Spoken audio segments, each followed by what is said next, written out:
Well, the budget speech is over, and after not so great news about South Africa's growth prospects, we all need to keep paying our bills, right?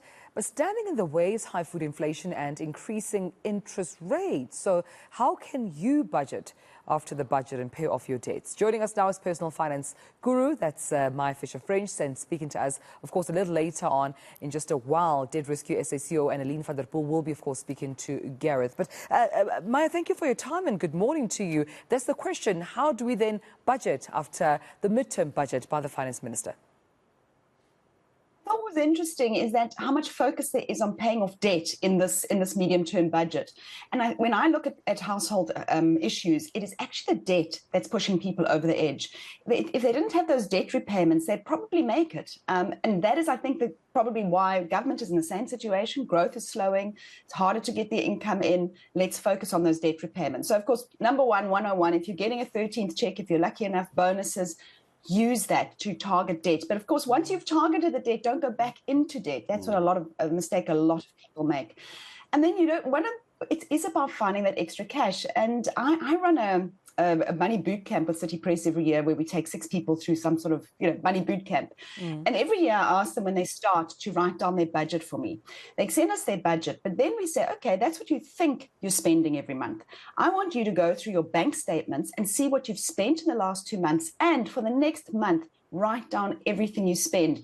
People always spend more than they think they're spending. And that's where you find the extra money. And that extra spending is on non-essentials, always. In fact, one of them told me the other day, she said, I didn't realize that I was having a massage twice a month or 3 times a month, and I hadn't put that in my budget. There are always those little things. KFC breakfasts has come up as a big one, for example. That little cappuccino that you keep buying. So if you really want to solve the problem, the money is there. You've just got to be disciplined. And of course, the other big thing that I'm seeing as a huge theme is really finding additional income.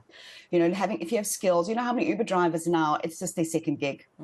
It's not their primary job. So I think that is a trend that I'm definitely picking up in South Africa, is that for a lot of people, it is finding that extra money. But if you have the extra money, whether that's from cutting back, taking on an extra gig, use it to settle the debt, because it is that is the thing that is really, really pushing people over the edge. Yeah, and also especially with the inflation rates that we spoke about and the slow growth rate, Maya, how would you advise saving at this point? You said be careful not to fall back into the trap of debt once you've cleared the debt. So when I want to save for whatever I want, how best can I start without the temptation of getting it quick and easy through a loan? I would say even if you're paying off the debt and that's a priority, so say, for example, you got your 13th check, I would still use a little bit of that to start saving and start putting money away into especially, I'm a big one for emergency funds, because it's those events, the pothole, the tire hits the pothole, or the medical bill that often puts people into debt in the first place. So you also do want to be looking and saying, even if I'm just doing 200-300 Rand a month, let me start putting that away into an emergency fund, into saving. So I would say my emergency fund for me is priority.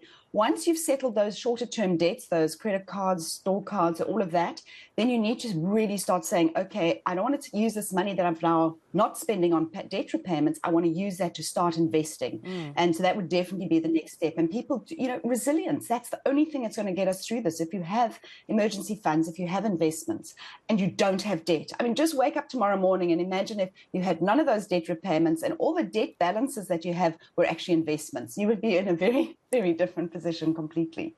I appreciate this advice. We need it at this point. And of course, who better to give it to us than you, Maya? Thank you so much. Personal finance guru Maya Fisher-French joining us this morning.